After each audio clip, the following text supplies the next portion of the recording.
न्याय हक्कासाठी आपल्या समोर उपोषणासाठी बसलेले आदरणीय महाराज, त्यांचे सर्व सहकारी आणि माझे सर्व तरुण सहकारी बंधू आणि भगिनींनो, माननीय तत्कालीन मुख्यमंत्री एकनाथ शिंदे साहेबांच्या नेतृत्वाखाली महाराष्ट्रामध्ये महाराज अनेक योजना सुरू झाल्या आणि या योजना सुरू करत असताना त्यामागचा हेतू एवढाच होता की जे तरुण तरुणी या महाराष्ट्रामध्ये बेरोजगार म्हणून फिरतायत त्यांना कुठेतरी न्याय मिळाला पाहिजे, त्यांच्या घरामध्ये त्यांच्या हक्काचे पैसे जाऊन रोजीरोटी आली पाहिजे, ही भूमिका सरकारची होती आणि त्याच्यातनंच 6,000, 8,000 आणि 10,000 ही योजना जन्माला आली। आता जिथं सांगण्यात आलं की 11 महिन्यानंतर ही योजना संपणार आहे आणि आपल्या सगळ्यांच्या मनामध्ये संभ्रम आहे। पण मी विशेषतः महाराजांना एवढ्यासाठीच धन्यवाद देतो की माननीय एकनाथ शिंदे साहेब असतील, देवेंद्रजी असतील, हे संवेदनशील मुख्यमंत्री आणि उपमुख्यमंत्री आहेत। त्याच्यामुळं शासनामध्ये काम करत असताना कुठच्याही घटकावर अन्याय होणार नाही याची जबाबदारी जशी या मुलांची आपण स्वीकारलेली आहे तशी शासनाची देखील ती जबाबदारी आहे। त्याच्यामुळे या तुमच्या उपोषणाच्या निमित्तानं मला जेव्हा हे कळलं की तुम्ही उपोषणाला बसलाय, मला आता देखील पोलिसांना विचारा, पोलीस सांगत होते की तुमच्या दौऱ्यामध्ये हा कार्यक्रम नाही। मी पोलिसांना स्पष्टपणाने सांगितलं की माझा दौरा नंतरचा आहे, या मुलांसाठी जे उपोषणाला बसले ते मला महत्वाचे आहेत आणि हे जमलेली सगळी मुलं मला महत्वाचे आहेत। आणि म्हणून माझ्या ताफ्यातल्या पोलीस गाड्या पुढे निघून गेल्या, त्यांना माहित पण नाही मी इकडे आलो होते। त्याच्यामुळे तुमच्याबद्दल कुठेतरी प्रेम आहे, आपुलकी आहे, याच भावनेतनं माझ्यासारखा कार्यकर्ता इथं आलेला आहे। आणि महाराज, मी आपल्याला शब्द देतो की आपण जी या ठिकाणी अपेक्षा व्यक्त केली की यांच्या अडीअडचणी सोडवण्यासाठी शासनातर्फे एक बैठकीचं आयोजन केलं गेलं पाहिजे, मी तुम्हाला शब्द देतो आजपासून 15 दिवसाच्या आत या मुलांच्या हितासाठी, कल्याणासाठी शासन स्तरावर बैठकीचं आयोजन केलं जाईल। त्या बैठकीमध्ये तुम्हाला देखील निमंत्रित केले जाईल साहेब, तुम्हाला देखील निमंत्रित केली जाईल। सगळ्या काय 350 मुलांना आपण बोलू शकत नाही, पण याच्या प्रमुख 10 मुलांना आपण त्या बैठकीला बोलू शकतो। आणि तुम्ही जी या ठिकाणी मागणी केली, तुम्ही जी व्यथा या ठिकाणी या मुलांची मांडलीत, ती व्यथा तुमच्या समोर तुमचा एक सहकारी म्हणून, मंत्री म्हणून नाही, सहकारी म्हणून आणि या सगळ्या तरुणांचा सहकारी म्हणून तुमचीच भूमिका मी त्या बैठकीमध्ये मांडेन, हा शब्द या आंदोलनाच्या निमित्ताने मी आपल्याला देतो। माझे मामा, लाडके मामा, मंत्री मामा, तुम्ही दिलेला शब्द पाळा। पण मला असं वाटतं की अजून 11 महिने संपलेले नाही आहेत, काही मुलांचे संपले। जरा ऐका ना, ऐका ना, मी तुमच्यासाठी आलोय। तुमच्यासाठी आलेला असताना तुम्ही अशा पद्धतीने जर वागणार असाल तर त्याला काय अर्थ नाही। मी तुम्हाला सांगितलं आणि महाराजांशी बोलतोय की तुमच्या न्याय हक्कासाठी 15 दिवसामध्ये बैठकीचं आयोजन केलं जाईल, मी अगोदरच सांगितलेलं आहे। त्याच्यामुळे तो काही शब्द मी फिरवत नाही। फक्त माझ्या मनामध्ये जी शंका होती ती महाराजांना विचारली की 11 महिने संपलेत की नाही, तर काही लोकांचे संपलेले आहे, संपत आलेले आहे, तर काही लोकांचे संपले असतील, काही लोकांचे संपत आले असतील। पण त्यासाठीच आपण ही 15 दिवसाच्या आतमध्ये महाराजची बैठक लावू। आणि दुसरी एक गोष्ट मी आपल्याला सांगतो की जसं आता मगाशी भाषणामध्ये असं सांगण्यात आलं की एकनाथ शिंदे साहेबांनी काय सांगितलं, देवेंद्रजी फडणवीस साहेबांनी काय सांगितलं, अन्य कोणी काय सांगितलं, याच्यापेक्षा या कार्यप्रणालीचा जर आराखडा कशा पद्धतीने तयार केला होता याचा जर आपण अभ्यास केला तर ह्या शंका सगळ्या मुलांच्या दूर होऊ शकतात। या गोष्टीवर मी नक्की ठाम आहे की बेरोजगारीला जर बाजूला करायचं असेल तर या मुलांना न्याय मिळाला पाहिजे, ही भूमिका तुमच्या मध्यस्थी म्हणून मांडण्यासाठीच मी इथं आलोय।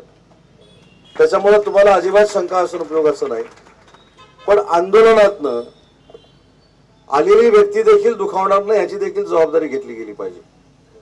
आज 5 दिवस इथं तुम्ही बसलेला आहात, ज्या सेकंदाला माझ्या जिल्हा प्रमुखांनी मला सांगितलं की कार्यक्रमाला जायच्या अगोदर इथं यायचंय, मी महाराजजी पहिले इथं आलो. आणि दुसरी एक गोष्ट तुम्हाला सांगतो, ती काही मेहरबानी केली नाही, पण मला सगळी मंडळी सांगत होती की साहेब तुमचं रेस्ट हाऊसला जेवण केलेलं आहे, पहिलं तुम्ही जेवा आणि मग इकडे जा. मी त्यांना सांगितलं की स्वतःच्या न्याय हक्कासाठी लोक उपाशी इथं बसलीत आणि त्यांना इथं सोडून मी काही जेवायला येणार नाही. मला जेवण नाही मिळालं तरी चालेल. आणि हे काही माझ्या प्रसिद्धीसाठी सांगत नाही, करून सांगतो.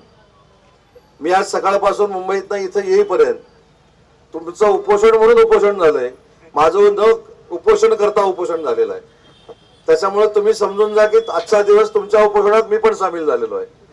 त्याच्यामुळं महाराज तुम्ही जे सांगितलं ते शब्दांशब्द सरकारकडे मांडण्याची जबाबदारी आज या आंदोलनाच्या निमित्तानं मी स्वीकारतो आणि आपल्याला मी हात जोडून विनंती करतो. कारण जर प्रश्न आपल्याला शासन दरबारी मांडायचे असतील तर आपली प्रकृती देखील अतिशय चांगला असणं आवश्यक आहे. तुम्ही देखील त्या बैठकीला उपस्थित असणं आवश्यक आहे.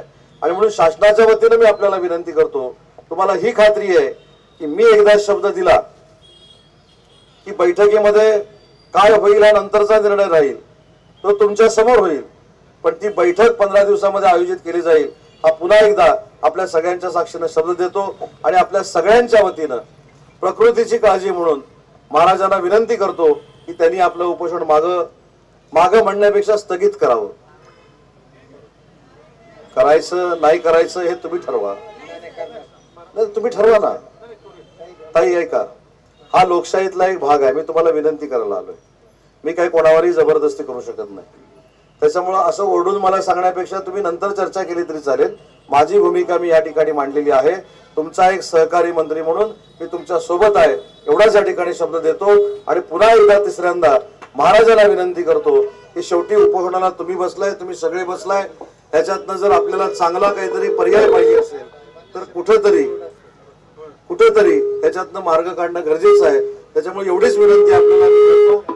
उपोषण किंवा स्थगिती आता तुम्ही करायचं न करायचं हा महाराजजी तुमचा निर्णय आहे, त्या मुलांचा निर्णय आहे. शासनाच्या मार्फत मी इथं आलोय आणि तुम्हाला विनंती केली, त्या विनंतीचा आपण मान ठेवावा एवढीच या ठिकाणी विनंती करतो.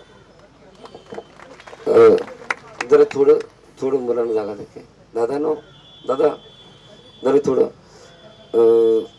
काय करायचं दादा. आपण जे मीटिंग आहे माझा तर ज्यावेळेस उदय सामंत या ठिकाणी आले त्यांना त्यावर माझा पूर्ण विश्वास आहे. कारण रात्रीचे 1:30 वाजता मला शब्द दिलता आणि आता देखील मी तुम्हाला विनंती करतो, जर आमची सकारात्मक चर्चा जर नाही झाली तर आम्ही पुन्हा उपोषण करणार हे तुम्हाला त्या माध्यमातून सांगतो साहेब.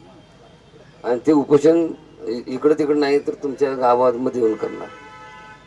आम्हाला भाकर मिळत नाही तर मामा म्हणून हे भाचे घेऊन मी तुमच्या तिथे येणार. कारण हे जे आहेत ठीक आहे दादा, काय करायचं. मी 15 दिवसाचे त्यांनी आपल्या वेळ मागितलेले आहेत. त्यांनी वेळ 100% घेतील. जिल्हाध्यक्ष त्यांना जबाबदार असतील आमचे. आणि त्यानंतर मला यांचा विश्वासच आहे. माझं काही सावंत साहेबांचं माझं गैरविश्वासचा विषय नाही. कारण 2000 कोटी घेतलोय मी. जर तालुक्याला 64 गावाला पाणी दिलं तर रात्रीच्या 12-1 वाजता पाण्याची जाणीव असली पाहिजे. आणि ती जाणीव मी त्यामधला माणूस आहे जे आहे ते आहे. फक्त माझी एक आपल्याला विनंती आहे, ह्या 2 दिवसामध्ये एकनाथजी शिंदे साहेबांची फक्त आमची एक भेट घालून द्यावं. आणि आम्ही त्यांच्याकडे आमची व्यथा जसे तुम्हाला सांगितलं तसे त्यांना सांगतो. 1-2 दिवसामध्ये तुम्ही मला फक्त बोलवा.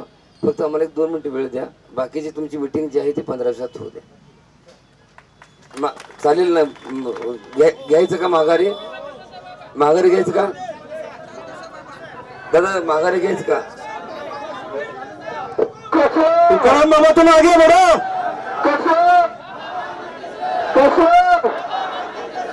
तुकाराम बाबा तू आगे बढ़ो.